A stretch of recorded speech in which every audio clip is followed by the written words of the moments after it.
महाकारुणिक सम्यक संबुद्ध परम पूज्य बाबा साहब डॉक्टर अम्बेडकर जी, प्रियदर्शी सम्राट अशोक, भारत भूमि पे जन्मे सभी संत महापुरुषों को कोटि कोटि वंदन नमन करते हुए मंच पे उपस्थित पूजनीय भदंत डॉक्टर चंद्रकीर्ति जी को वंदन करते हुए मंच पे उपस्थित महाराष्ट्र भिक्षु संघ के अध्यक्ष भिक्षु शांति रत्न जी को वंदन करते हुए और उपस्थित सभी समस्त भिक्षु संघ को सादर वंदन करते हुए, और आप जिस प्रांगण में बैठे हैं इस प्रांगण को पवित्र करने वाले पावन पवित्र चरण बाबा साहब डॉक्टर अम्बेडकर जी के परपौत्र भीमराव अम्बेडकर जी और समस्त भारतीय बौद्ध महासभा के कार्यकर्ता, आयोजक, संयोजक और आप सभी श्रद्धावान उपासक उपासिकाएं जो लंबे समय से, लंबे अरसे से ये उम्मीद, ये आस और ये विश्वास लेकर आज भी महाबोधि महाज्ञान मुक्ति के लिए संघर्ष कर रहे, आप सभी को नमो बुद्धाय, जय भीम। और ये संघर्ष क्यों शुरू हुआ, तो इसमें मेरी एक बहुत चर्चित लाइन है कि क्यों समाज को संघर्ष करना पड़ता है। जिस समाज की शिक्षा, संस्कार और संस्कृति का अस्तित्व अगर नहीं है, जिस समाज की शिक्षा, संस्कार और संस्कृति का अगर अस्तित्व नहीं है, तो इस बात से कोई फर्क नहीं पड़ता वो समाज कितना धनवान है और कितना बड़े महलों में रहता है। फर्क इस बात से पड़ता है कि उसकी शिक्षा का स्तर क्या है और उसके संस्कार कैसे है। तो ये अहंकार निकाले कि हम धनवान कितने हैं, इससे कोई फर्क नहीं पड़ेगा। फर्क समाज और दुनिया में इसी बात से पड़ेगा कि आपकी शिक्षा क्या है, आपके संस्कार क्या है और आपकी संस्कृति क्या है। तो संस्कृति को लेकर एक लाइन में कहता हूं कि लूटी संस्कृति हमारी, किसी समाज को लंबे समय तक गुलाम बनाने के लिए उसकी सबसे बड़ी मजबूत कड़ी है, वो है उसकी संस्कृति, उसकी सभ्यता। कि लूटी संस्कृति हमारी दासहीन बनाया था, वो बेटी और बच्चों को घर के बाहर जलाया था। आंखों से टपके आंसू, कोई फरियाद सुनना पाया था। होता रहा शोषण हमारा, कोई अल्लाह, ईश्वर, देवी देवता, भगवान आया था। लिया जन्म भीम ने जगत में, लिया जन्म भीम ने जगत में, पर लिखकर अनूठा ज्ञान पाया था। तोड़ मनवादी जंजीरों को, आप शोषित पीड़ित समाज को आजाद कराया था। बाबा साहब अम्बेडकर जी ने ये एहसास कराया हमें कि हमारी संस्कृति लूटी है, हमारी विरासतों पे कब्जा किया गया है। इस भारत की मूल धरोहर, भारत की मूल पहचान, जिस पहचान के कारण आज भी भारत जिंदा है, वो मूल पहचान, जिस मूल पहचान पे आज भी विश्व वंदन करने आता है, विश्व वंदन करने आता है। वो पावन पवित्र धरती केवल बोध गया दुनिया में है। दुनिया में ऐसी दूसरी कोई धरती नहीं है जहां किसी को बुद्धत्व की प्राप्ति हुई हो। बुद्धत्व की प्राप्ति की पूरे विश्व में अगर कोई दुर्लभ धरती है तो वो बोध गया की धरती है। बोध गया की धरती इसलिए दुर्लभ, दुनिया में ये सुना हमने, अनेक अनेक धर्मों के धर्म गुरु, धर्म प्रचारक, मैसेंजर, प्रॉफिट आए, नाम ये तो लगा कि अल्लाह के प्रॉफिट आए जिन्होंने मक्का मदीना में आके अपना उपदेश दिया। यीशु मसीह परमेश्वर के सन के रूप में आए, बेटे के रूप में आए।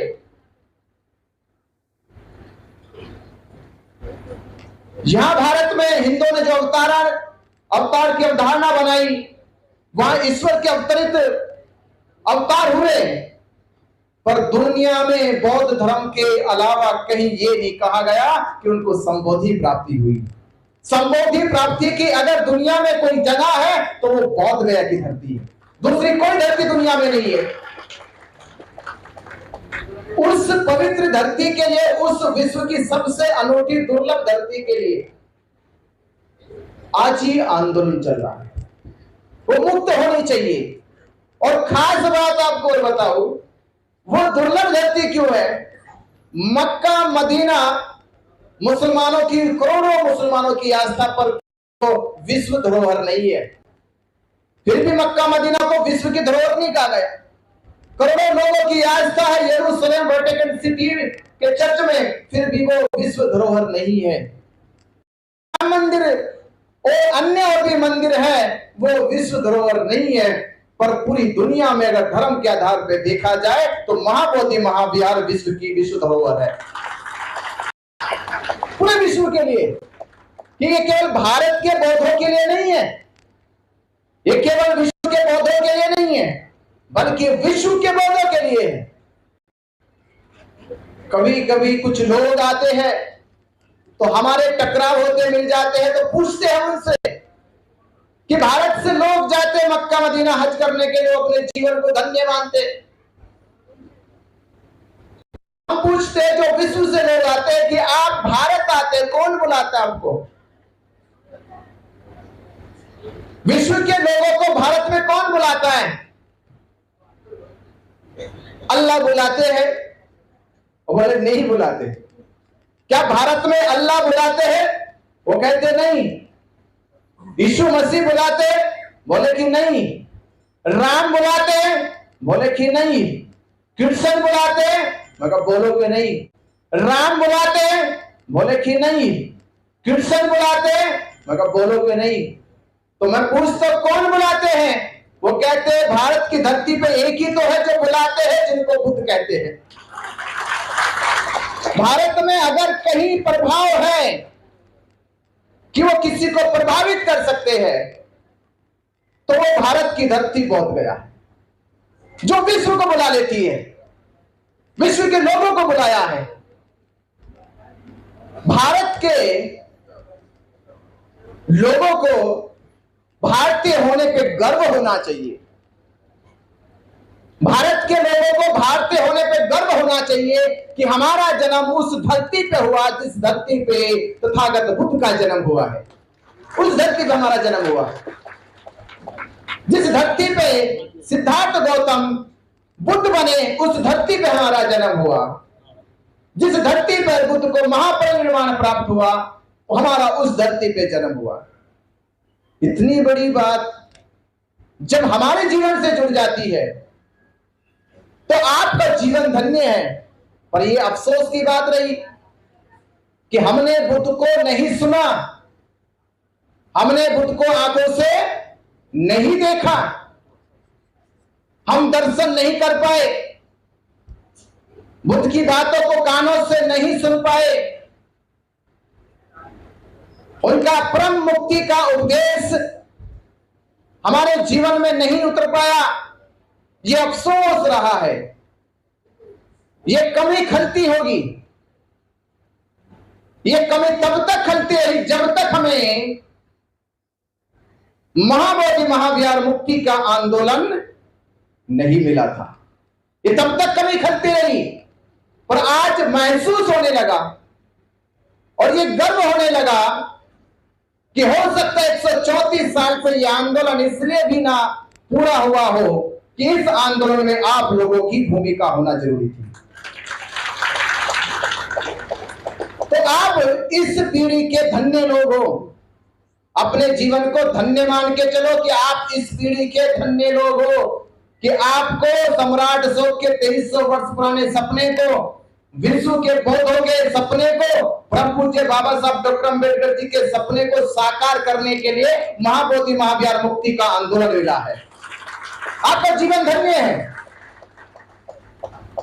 एक बौद्ध उपासक और एक भिक्षु के रूप में जीवन का इससे बड़ा उद्देश्य और क्या हो सकता है? एक बौद्ध और क्या कर सकता है? और मैं ये और कहता चलूंगा कि मुक्ति मुक्ति हम करते हैं। मुक्ति, किसी ने कहा कि निर्वाण क्या है, तो उत्तर आया था कि अगर मृत्यु के समय इच्छाएं समाप्त हो जाए और श्वास बच जाए, इच्छाएं समाप्त हो जाए और श्वास बची रह जाए, तो वो निर्वाण है। और दुख क्या है कि मृत्यु के समय श्वास चली जाए और इच्छा रह जाए, वो दुख का जीवन है। तो निर्वाण का अर्थ है कि इच्छा चली जाए और श्वास रह जाए तो निर्वाण है। एक बौद्ध समाज में सबसे बड़ी इच्छा अगर कोई है तो महाबोधि महावीर है। और मरते समय आप ये कहे कि मेरी इच्छा पूरी हो गई, महाबोधि महावीर मुक्त हो गया, उस दिन समय में आपको भी निर्वाण प्राप्त हो गया। इससे बड़ी इच्छा बौद्धों की और कौन सी हो सकती है? और ये इच्छा मरने से पहले पूरी कर लो। अंदर ही अंदर संकल्प लो, जब तक मुक्त नहीं करेंगे तब तक मरेंगे नहीं, बिल्कुल नहीं मरने के। सांसों को रोक के रखो, पकड़ के रखो, निकलने मत देना। जब तक पंडों को महाबोधि महावीर से ना निकालना तब तक सांस मत छोड़ देना। सांस बिल्कुल नहीं निकलनी चाहिए। सब मिलकर लड़ो। जैसे मैं कहता हूं, साथ मिलकर लड़ेंगे और साथ मिलकर जीतेंगे। साथ मिलकर लड़ेंगे, साथ मिलकर जीतेंगे। क्यों जीतेंगे? एक बार भ्रम फैलाया गया बुद्ध के खिलाफ। एक बार श्रावस्ती में एक महिला किसी पंडे के चक्कर में आ गई। उसने कहा कि तथागत बुद्ध को अपने यहां बुला मत लेना, उनकी देशना अपने घर पे कभी करा मत लेना, क्योंकि तथागत जो है वो किसी भी ईश्वर को, शास्त्र को, साहित्य को नहीं मानते। ईश्वर को, शास्त्र को, साहित्य को नहीं मानते। तथागत किसी के परंपरा को नहीं मानते, ना परंपरा मानते, ना साहित्य मानते, ना किसी परमेश्वर को मानते, ना किसी ईश्वर को मानते। तथागत तो केवल अपना ही अत्त गाते हैं। अपने अत्त के अलावा किसी की बात नहीं करते।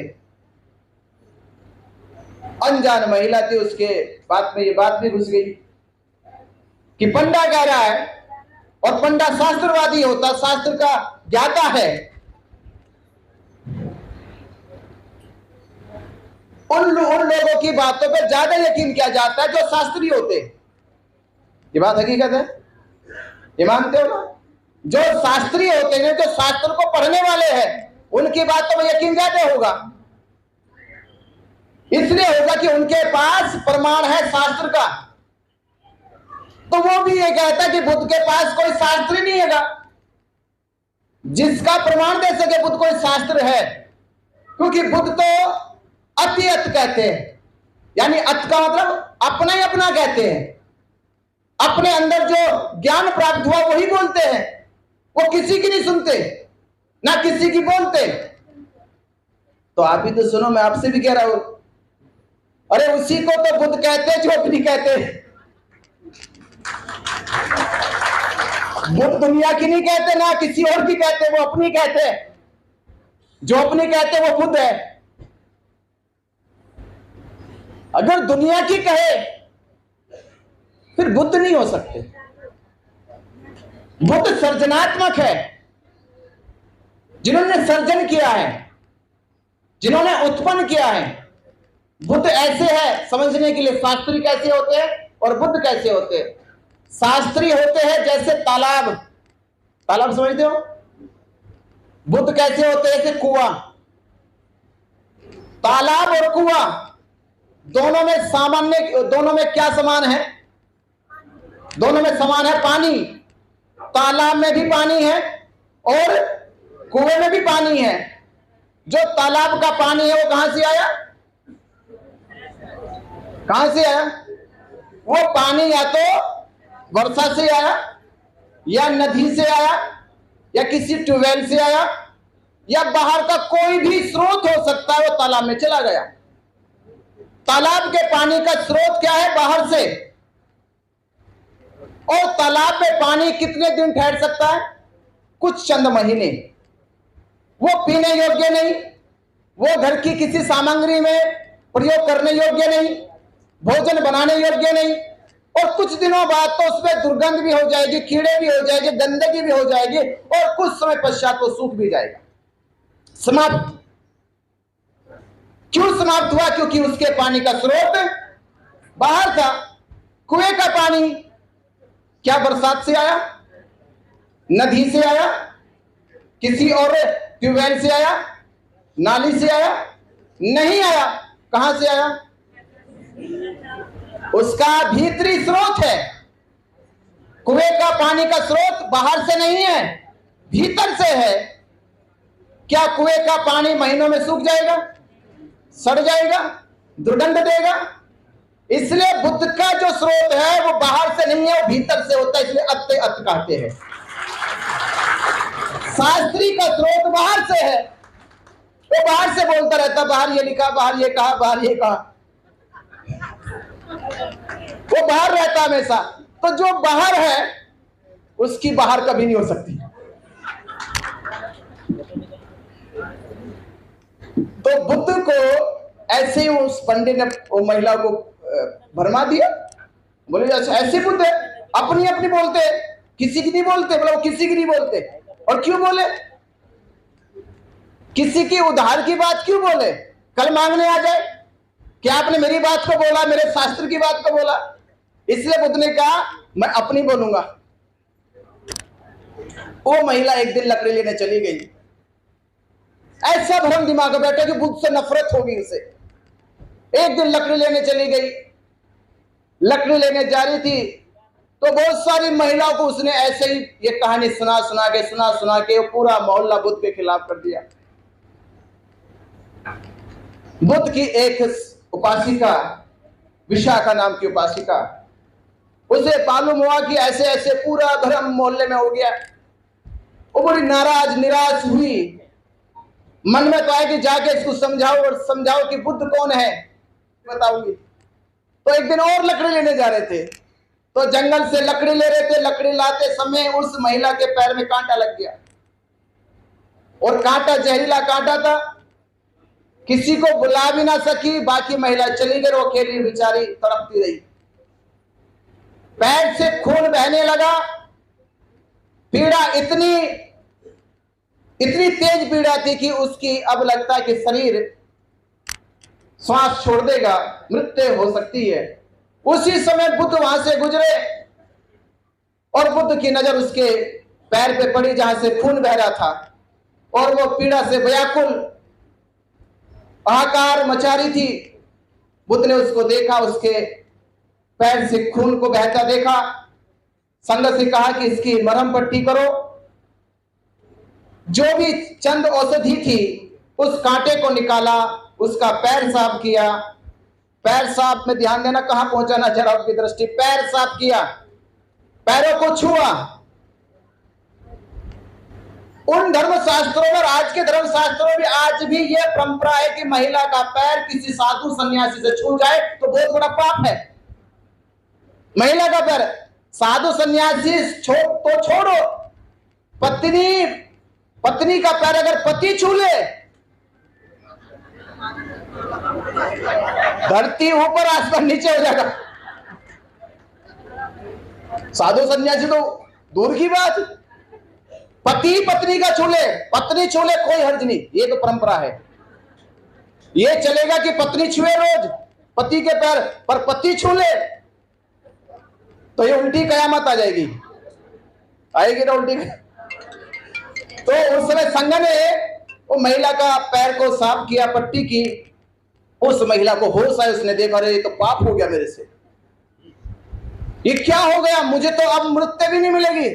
मैं तो भटकती रहूंगी संसार में कि एक साधु के हाथ मेरे पैर पे लग गए। वो हाथ जोड़ी, वंदन करी, माफी मांगने लगी कि मैं मर जाती अच्छा थी, पर आप मेरे पैरों को मत छूते। बुद्ध मुस्कुराए और देखते रहे और कहने लगे, बुद्ध कुछ कहते इससे पहले विशाखा आ गई। बोले अब बोला जाना चाहिए, अब मौका अच्छा है। तो विशाखा कहती कि बहन, जिसको तुम मोहल्ले मोहल्ले में कहते कि बुद्ध की बात मत सुनना, बुद्ध से कभी उपदेश मत ले लेना, दीक्षा मत ले लेना, उन्हें भोजन पे मत बुलाना, आज जिन्होंने तुम्हारी इस पीड़ा को सुना है, हृदय से समझा है, इसका निवारण किया है, ये कोई आम साधु सन्यासी नहीं है, यही बुद्ध है जिन्होंने आज तुम्हारे दुख को दूर किया है। और बुद्ध के बीच में ये जो स्त्री है, जो पुरुष है, वो नहीं है। बुद्ध के बीच में केवल दुख था और दुख मुक्ति का मार्ग बुद्ध था। बुद्ध की सोच में स्त्री नहीं होती।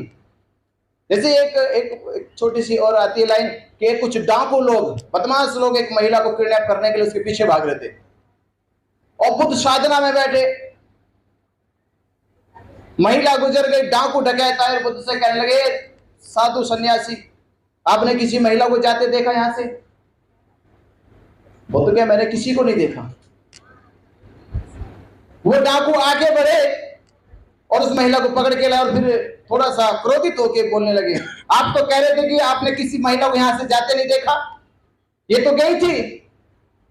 तो बुद्ध कहते, मुझसे पहले पूछते ना, आपने तो पूछा महिला को जाते देखा, इसका मुझे कोई ख्याल नहीं था, पर यह ख्याल था कि यहां कोई गया है। ये क्यों पूछते हो कि महिला गई? ये पूछते कि कोई गया है, तो शायद कहता कि हाँ कोई गया है। आपने पूछा महिला गई है, तो मैंने महिला नहीं देखी थी, हाँ कोई गया ये तो देखा था। तो ये समझ ये जो विकसित होती है, वहां से भेद कट जाता है, अंतर खत्म हो जाता है, असमानता खत्म हो जाती है। तो जब ऐसा अस्तित्व पूरे भारत में बुद्ध का फैलने लगा, ये भ्रम मिटने लगे, तो जो भेदभावी लोग हैं, जो असमानता पे अपने अस्तित्व को रखना चाहते, उसकी नींव टिकाना चाहते, ऐसे लोगों को तकलीफें हुई। और ये भारत भर में नहीं, पूरे विश्व भर में तकलीफें हुई। महाबोधि महाज्ञान बोधि वृक्ष को नष्ट करने के लिए भारत के साथ साथ जाने तमाम विश्व के कितने आक्रामक लोगों ने हमला किया। एक वक्त तो आया कि भिक्षु का कत्लेआम किया गया। बौद्ध धर्म की तीन बड़ी ताकत होती है, एक भिक्षु, एक बुद्ध की शिक्षा। बौद्ध धर्म की तीन बड़ी ताकत होती है, एक भिक्षु, एक बुद्ध की शिक्षा और दूसरी बौद्ध संस्कृति, बौद्ध विरासतें। ये तीन बौद्ध धर्म की समाज में बड़ी ताकत होती है। भिक्षुओं का संघ वो नष्ट किया गया, बौद्ध शिक्षाओं को नष्ट किया गया और बौद्ध विरासतों संस्कृतियों को नष्ट किया गया। ये तीन चीजें नष्ट हो गई, धीरे धीरे भारत में से बौद्ध धर्म का पतन हो गया। आज उस पतन को जब पूरे विश्व ने देखा कि भारत तो बुद्ध की धरती था, जब हम लोगों को बाबा साहब अम्बेडकर ने जगाया और समझाया कि आपकी संस्कृति तो लूटी है, तो जब ये एहसास होने लगा तो मिट्टियां खोदने लगे। तो कहते हैं कि उस समय की इस विरासत और संस्कृति को कुछ को कब्जा लिया गया और कुछ को दफना दिया गया, कुछ मिट्टी के नीचे थी और कुछ खत्म कर दी गई थी। तो आज जो मिट्टी के अंदर है उनको खोदा गया, तो बौद्धों की विरासत मिली, बौद्धों की संस्कृति मिली है। हजारों साल से बौद्ध संस्कृति को मिटाने के प्रयास हुए, सफल नहीं हुए अपनी साजिश में। इसलिए बौद्ध विरासतों को उन्होंने देवता देवी देवता बनाने के काम किए। जब वो सफल नहीं हुए कि बौद्ध मिट नहीं सकते, बौद्ध संस्कृति खत्म नहीं हो सकती, उन्होंने अपने अपने देवी देवताओं के रूप में उन्हें प्रचार प्रसार करना शुरू किया। और अनेकों किताबें, अनेकों पुस्तकें लिखी गई। और एक स्वामी विवेकानंद जी जो उस समय हिंदू धर्म को बड़ा अच्छा मानते थे, बड़ा उनका प्रचार प्रसार भी करते थे, आखिर समय में उन्होंने भी कहा कि जगन्नाथ मंदिर जगन्नाथ भगवान का नहीं है, वो तथागत बुद्ध का महाविहार है, ये कहा गया।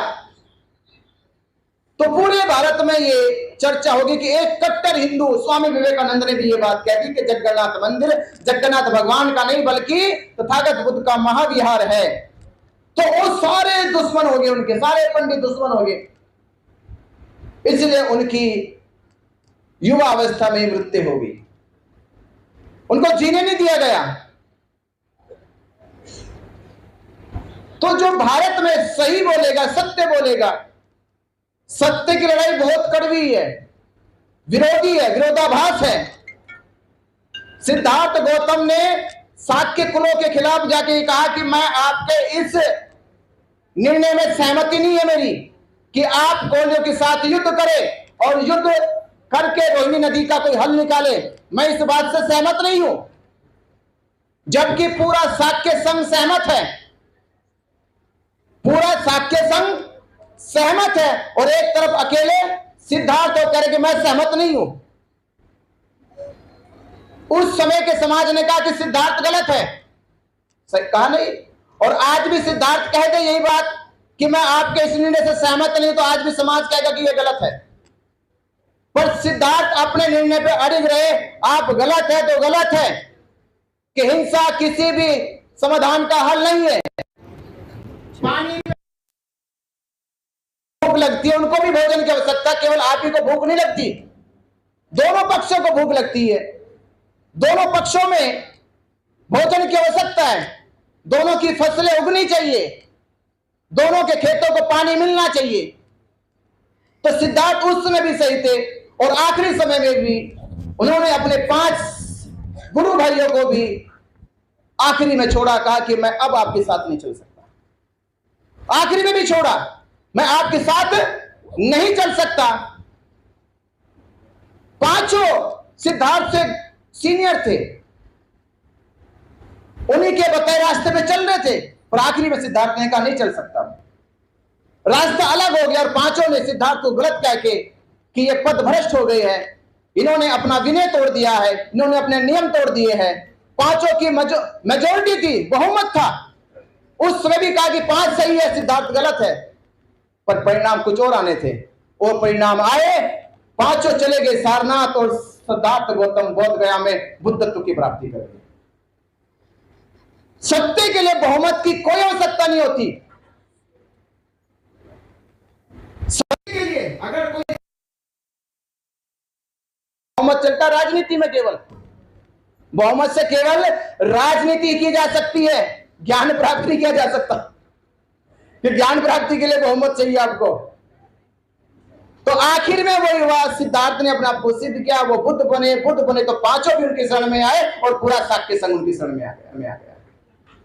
सत्य की राह पे चलना चाहिए, बहुमत की राह राजनीति पैदा करेगी। तो जब तथागत अपनी राह पे चलते रहे, तो सारा बहुमत, जितना पंडों का बहुमत था, उनके खिलाफ हो गया। वही आज भी हम यही कहते हैं, आज भी बाबा साहब अम्बेडकर जब संविधान सभा में जाते, सारा बहुमत बाबा साहब के खिलाफ, कि बाबा साहब को संविधान सभा में नहीं भेजो, बाबा साहब को चुनाव हराओ। सारा बहुमत इकट्ठा और बाबा साहब को चुनाव हराया गया। पर सत्य कुछ और ही था। लड़ाई जब संकल्पित हो, जब लड़ाई विश्वास से लड़ी जा रही हो, देखो कैसे घूमते घूमते कैसी आई लड़ाई। पहले हराया गया, फिर सीट को बंटवारा कर दिया गया, तीसरे बार फिर बाबा साहब अम्बेडकर चुनाव लड़वाया गया, और तीसरी बार चुनाव लड़के फिर से संविधान सभा भेजना का काम किया गया। तो जब लड़ाई संकल्पित हो, तो बाधा तो आ सकती है, असफलता आने वाली नहीं है। बाधा तो आएगी, पर असफलता नहीं आएगी, सफलता मिलेगी। तो आज ये आंदोलन 134 साल से जो देश के और विश्व के बौद्ध लड़ रहे हैं, इसमें हमने 2 ही चीजें पकड़ी अभी तक। 2 चीजें पकड़ लो बस। पहली चीज ये है कि भारत के बौद्ध जागरूक नहीं है। भारत के बौद्ध जागरूक नहीं है। उन्हें अब तक ये ख्याल ही नहीं है कि महाबोधि महाविहार मुक्त होना चाहिए या नहीं होना चाहिए। हमारे जीवन में उद्देश्य होना चाहिए।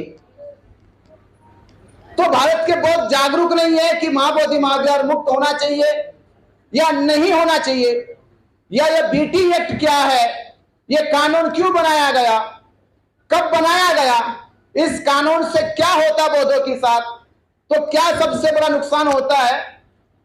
अगर बीटी एक्ट ना होता, अगर बीटी एक्ट ना होता तो आप सोचिए भारत के राम मंदिर, शिरडी मंदिर और साईं मंदिर, तिरुपति बालाजी मंदिर, ये केवल भारत के हिंदुओं के मंदिर है। कहां के मंदिर है? भारत के हिंदुओं के मंदिर है। और केवल भारत के हिंदू जब इसमें दान देते तो उनकी दान की गणना कितनी होती है? करोड़ों में होती है, करोड़ों में। महाबोधि महाविहार केवल भारत के बुद्धिस्टों का महाविहार नहीं है, वो विश्व के 56 देशों से ज्यादा बौद्ध उपासक उपासिकाएं उसमें श्रद्धा से दान देते हैं कि धर्म का प्रचार प्रसार पूरे विश्व में जाए। तो जब विश्व के बौद्धों का दान महाबोधि महाविहार में आता है तो भारत के हिंदुओं का दान करोड़ों में है, तो महाबोधि महाविहार का दान अरबों में जाता होगा।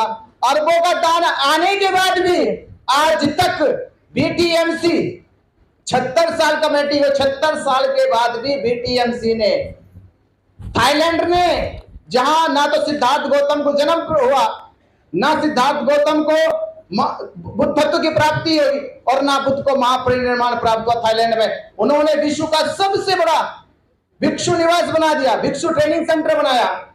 पर आज भी बीटीएमसी ने, जो 76 साल से बौद्धों के दान को ले रही है, बीटीएमसी ने बोध गया में महाबोधि महाविहार में, जहां पर महाबोधि महाविहार की 5000 एकड़ से ज्यादा जमीन है, वहां भिक्षुओं के लिए निवास तक नहीं बनाया गया आज तक, वहां नहीं बनाए गए, क्योंकि बीटी एक्ट जो लगा हुआ है, भिक्षुओं के लिए चिकित्सा की सुविधा नहीं की गई, भिक्षुओं के लिए प्रशिक्षण केंद्र नहीं खोले गए।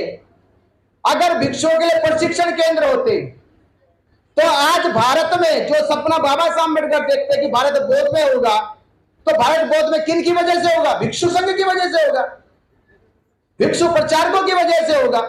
तो प्रचारकों के लिए जब बोध गया में आज तक प्रशिक्षण केंद्र नहीं बना और प्रशिक्षण केंद्र बन जाता तो आज हजारों भिक्षु, हजारों प्रचारक बोध गया से निकले भारत और भारत के बाहर विश्व में जाके बौद्ध धर्म का प्रचार प्रसार करते और एक ख्याति बनती कि हजारों लाखों बौद्ध भिक्षु बोध गया से आते हैं।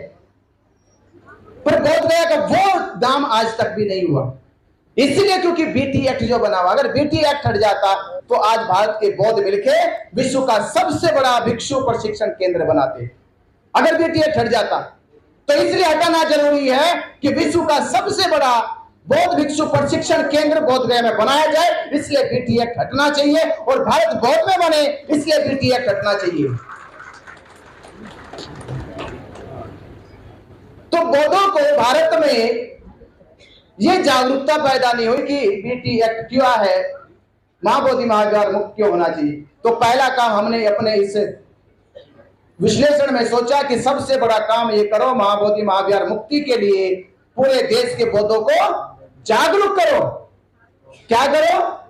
जागरूक करो। दूसरा काम, बौद्धों को एकजुट करो। क्या करो? दो ही काम करना, भारत के बौद्धों को जागरूक करो और एकजुट करो। और जिस दिन भारत के बौद्ध एकजुट होकर करोड़ों की संख्या में चले गए, कितनी संख्या में? करोड़ों की संख्या में चले गए, तो फिर उस दिन हम भी कहेंगे सुप्रीम कोर्ट से भी और सरकार से भी कि आपने राम मंदिर का फैसला ये कह के सुनाया कि राम मंदिर के पक्ष में कोई अवशेष नहीं, कोई शेष नहीं, कोई सबूत नहीं, कोई गवाह नहीं, पर भारत के करोड़ों हिंदुओं की आस्था है राम मंदिर में, ये राम मंदिर की पूजा करते आए, इसलिए इन करोड़ों के हिंदुओं की आस्था के आधार पे ये राम मंदिर का फैसला हिंदुओं के पक्ष में सुनाया जाता है। तो तब हम भी कहेंगे कि अब भारत के करोड़ों बुद्धिस्टों की आस्था है, अब ये मामला सरकार या बीटी एक्ट बौद्धों के बीच का नहीं है, बल्कि बौद्धों की आस्था का मामला है, तो उनको बात माननी पड़ेगी। तो ये कब होगा? जब भारत में बौद्धों की ताकत का पता चलेगा। भारत में अभी तक बौद्धों की ताकत का ही नहीं पता है। हमने इसलिए कहा था बुद्ध पूर्णिमा पे कि भारत के इतिहास में ये तारीख दर्ज होनी चाहिए, ये बिहार राज्य की तारीख दर्ज होनी चाहिए, गया में एक तारीख दर्ज होनी चाहिए कि 12 तारीख को 12 लाख बौद्ध गया पहुंचे हैं। पर सरकार षड्यंत्र करी, सब कुछ किया उन्होंने, और हमारे उस प्रोग्राम को भारत पाकिस्तान का युद्ध का हवाला देके फेल करने का काम किया गया। पर इसका अर्थ ये नहीं कि हम फेल हो गए, हम निराश हो गए, एक कहावत है कि शेर एक कदम पीछे जाता है इसलिए नहीं को डर गया, बल्कि इसलिए जाता है कि छलांग लंबी लगाने वाला है। तो छलांग लंबी लगाने वाला है। तो हमने कहा कोई बात नहीं, आपने वो वाली 12 हमारी निकाली है। अब आने वाली 12 फरवरी 2026 को एक लंबा समय बना के पूरे देश के बौद्धों को जागरूक करेंगे और 12 फरवरी तक करोड़ों बुद्धिस्टों को एकजुट करेंगे और महाबोधि महाविहार मुक्त करेंगे। और ये पवित्र कार्य तब तक पूरा नहीं होगा। मैं एक चीज आपके सामने कह रहा हूं, इस पवित्र धरती पे कह रहा हूं पूरे विश्वास से, श्रद्धा से, कि ये पवित्र कार्य और ये पूरी एकजुटता तब तक सफल नहीं होगी जब तक भारतीय बौद्ध महासभा इसमें आगे आके काम ना करे। भारतीय बौद्ध महासभा इसमें आगे आ जाए, क्योंकि बाबा साहब अम्बेडकर जी की वो संस्था जिससे हमने जीना सीखा कि बौद्ध धर्म क्या है। मेरे जीवन की शुरुआत, मैंने कहा था, प्रवीण नेगाड़े जी बैठे एक दिन मुझसे फोन पर लंबी चौड़ी बात कर रहे थे। मैंने कहा कि मैं आपको एक सच्चाई बता रहा हूं, मेरी जीवन की शुरुआत 13 फरवरी 2014 में 10 दिन का पहला श्रावण शिविर मैंने भारतीय बौद्ध महासभा का लिया था। वहीं से शिक्षा अर्जित करके ये संकल्प लिया कि भारत में राजनीति के पेड़ लगकर फल देने लगे, राजनीति के पेड़ लगकर फल देने लगे, पर अभी तक धमकिया बीज बंजर भूमि में बोया तक नहीं गया। इस बंजर भूमि को उपजाऊ बनाना है, बीज बोना है। और भारत के कम से कम जो युवा भिक्षु है, आप देखते संख्या के अनुपात में, आप सभी जानते संख्या के अनुपात में भिक्षुओं की उम्र कितनी है, 50 है, 60 है, 70 है। संख्या के अनुपात में 80-90% मिलेंगे, पर युवा भिक्षु बहुत कम मिलेंगे। तो मैं तो विनती करता हूं अपने वरिष्ठ भिक्षुओं से कि आप लोग तो बहुमत में हैं, हम अल्पसंख्यक वालों को थोड़ा सा अपना आशीर्वाद जरूर देते हैं। तो युवा भिक्षु अल्पसंख्यक में है, तो ये मेरा, तो मैंने वो सोचा कि ये काम पूरा हो सकता है अगर भारतीय बौद्ध महासभा इस आंदोलन को पूरी तरह से लीड करे, आगे आए। कि भारतीय बौद्ध महासभा कहे कि भारतीय बौद्ध महासभा का उद्देश्य अब होगा कि महाबोधि महाविहार मुक्त करा के रहेंगे। तो भीमराव अंबेडकर जी बैठे और इनकी तरफ से इनके सभी साथियों को मैं यही विनती कर रहा हूं, निवेदन कर रहा हूं कि वो आए, ये पवित्र संस्था इस पवित्र आंदोलन को आगे लेकर चले। और आने वाली 12 फरवरी 2026 तक हम बुद्ध वंदना करें तो भी बोध गया मुक्ति का जिक्र करें, कहीं धर्म का प्रचार करें तो महाबोधि महाविहार मुक्ति का जिक्र करें। किसी से भी धार्मिक सामाजिक चर्चा हो तो अपनी चर्चा में ये आदत बना लो कि उसमें कहीं ना कहीं महाबोधि महाविहार मुक्ति की बात जरूर आनी चाहिए। और वो बात आने लगी तो आपकी बात पूरे देश में चली जाएगी, और जब देश में चली जाएगी तो सरकार के कानों में और सुप्रीम कोर्ट के कानों में भी चली जाएगी। फिर वो रात को सो नहीं सकते चैन से, बोले कि अब तो मुक्त करना ही होगा, पूरे देश के करोड़ों बुद्धिस्ट एकजुट हो जाओ और महाबोधि महाविहार मुक्त करा लो। और आखिर में ये यात्रा 17 अगस्त और 2025 में दीक्षा भूमि नागपुर से शुरू की गई। किसी ने मुझसे सवाल किया कि आपने नागपुर से क्यों शुरू की गई। मैंने कहा तथागत बुद्ध को बोध गया में ज्ञान प्राप्त हुआ, पर ज्ञान किसी को दिया नहीं, वहां पे प्राप्त तो कर लिया पर दिया नहीं। दिया कहां जाके? सारनाथ में, क्योंकि सारनाथ की भूमि उपजाऊ थी, वहां पे तपस्वी साधक सन्यासी लोग बैठे थे, तपस्या कर रहे थे। तो बुद्ध ने कहा कि जो लोग ज्ञान के भूखे उनको दिया जाए। तो इस समय भारत की सबसे शक्तिशाली सबसे मजबूत जो कड़ी है वो दीक्षा भूमि नागपुर है। और दीक्षा भूमि नागपुर से जब ये लौ जलाई जाएगी तो इस लौ की चिंगारी पूरे देश में फैलेगी। तो 17 अगस्त से शुरू हुई और ये यात्रा आज 2 सितंबर को अपने मध्य स्थान पे पहुंची है। और यहां हमने ये संकल्प लिया था कि हम चैत्य भूमि पहुंचकर ये संकल्प लेंगे कि हे बाबा साहब अम्बेडकर, आपने 14 अक्टूबर 1956 को हमें धम्म दिया, हमारा मान बढ़ाया है। हम संकल्प ले रहे कि बाबा साहब अम्बेडकर, आपने 14 अक्टूबर 1956 को धम्म दिया, हमारा मान बढ़ाया है। हम आपके बच्चे महाबोधि महाविहार मुक्त करके आपको देंगे और आपका सम्मान बढ़ाएंगे। ये संकल्प हमने लिया कि ये संकल्प लेके आगे की यात्रा को शुरू करेंगे। और ये यात्रा पूरे देश में आने वाली 12 फरवरी तक पूरे देश के बौद्धों को जागरूक और एकजुट करने का काम करेगी। आपने मेरी बात को ध्यानपूर्वक सुना, आपका बहुत बहुत धन्यवाद, साधुवाद। और इस यात्रा को हमारे साथ कंधे से कंधा मिलाकर चलने वाले सबसे, जिन्होंने, मैं जेल में था तब, जेल में उन्होंने कहा कि बनते ही तैयारियां हो गई, तैयारियां हो गई। तो मैंने कहा भाई तैयारी हो गई, निकलने की तैयारी नहीं हुई अभी, पहले निकलने की तैयारी करो। करेंगे, प्रोग्राम की तैयारी हो गई, सबसे बात हो गई। मतलब सबसे बात मत करो, पहले वकील सदस्य से बात करो, इनसे बात हो जाए पहले, तब किसी से बात करना। तो लोगों ने लगा, प्रयास किया और फाइनली हमें जमानत मिली। जमानत जो 8 दिन में मिलनी चाहिए थी, उसे मिलने में कम से कम 68 दिन लगे। जो केस भी नहीं था, झूठा केस, केस में क्या लिखा, अटेम्प्ट टू मर्डर का केस बनाया मेरे ऊपर, मारने का प्रयास। और कैसे मारने का, कि पसली की हड्डी तोड़ दी, दांत तोड़ दिया, सर की हड्डी तोड़ दी, गले से वो गमछे से गला घोट दिया। और जब डॉक्टर ने सारी रिपोर्ट बनाई, डॉक्टर ने कहा किस बेवकूफ ने फायर लिखी, कौन सी हड्डी टूटी है, कौन सा दांत टूटा है, कौन सा सर फूटा है, कुछ भी तो नहीं है इसमें। तो ये फर्जी मुकदमा बनाया गया। खैर कोई बात नहीं, हमने तब भी कहा था कि जेल जाने के बाद आपने धरने को हटाया है, पर हम देश में से आंदोलन हटने नहीं देंगे, वो जिंदा रहेगा और देश में मजबूती से काम करेगा। तो इस यात्रा को सफल बनाने के लिए हमारे नितिन गजबी भाई और राकेश धारगेवे जी, योगेश रावत, जिन्होंने बहुत मेहनत करके इस यात्रा को सफल बनाने के लिए, और 16 अगस्त का नागपुर में हजारों की संख्या, वहां अभी तक भी लोग कहते हैं कि वो जो, क्या नाम उसका, सुरेश भट्ट, बोले कि वहां बड़े बड़े नेता आते हैं, बड़े बड़े नेता, वो तब भी नहीं भरता।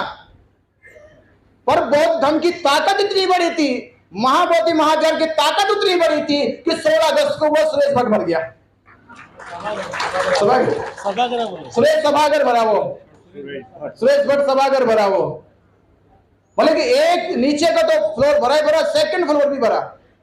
इतने लोग वहां पर उस दिन आए।